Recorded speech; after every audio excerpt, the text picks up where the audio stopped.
茶樓38蚊得幾嚿嘅核桃黑芝麻糕，其實自己喺屋企整都好簡單㗎咋。濃郁嘅核桃芝麻香味，軟糯煙韌得嚟又有啲嚼頭，老人家同小朋友都好啱食。中意嘅姊妹們收藏起身慢慢睇啦。呢度係150克洗乾淨嘅黑芝麻，我仲加咗幾粒紅皮嘅花生添，俾翻幾粒白芝麻呢，就方便睇下佢有冇炒過火。黑芝麻唔炒過就冇咁香嘅，但係炒過火呢又會苦嘅。炒到啲白芝麻微微地金黃咁就得啦。倒入破壁機啦，冇嘅話用攪拌機都得噶。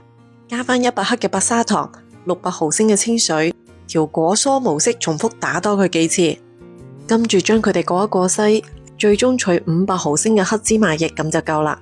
之前分享過馬蹄粉版本嘅黑芝麻糕，好多姊妹話調30漿太麻煩，好容易失敗。今次直接用呢個唔需要溝30漿嘅缽仔糕粉。配料表好乾淨噶，我已經用佢分享過好多甜品噶啦。料勻勻到無乾粉粒嘅狀態，水滾上鑊，蒸盤底部唔使搽油噶。先倒入一半嘅粉漿，跟住再整齊咁鋪上一層核桃，添大火蒸佢15分鐘，蒸到佢定型之後呢，再倒埋另外一半嘅粉漿落去。我呢個蒸盤係15×20嘅，呢個配比啱好蒸一底糕。水滾之後繼續大火蒸佢25分鐘，完全攤凍之後，用個手輕輕撳一撳個邊位就可以輕鬆脫模噶啦。因為減咗糖量，微微地嘅清甜，軟糯煙韌得嚟又有濃郁嘅核桃黑芝麻香味，真係好正噶。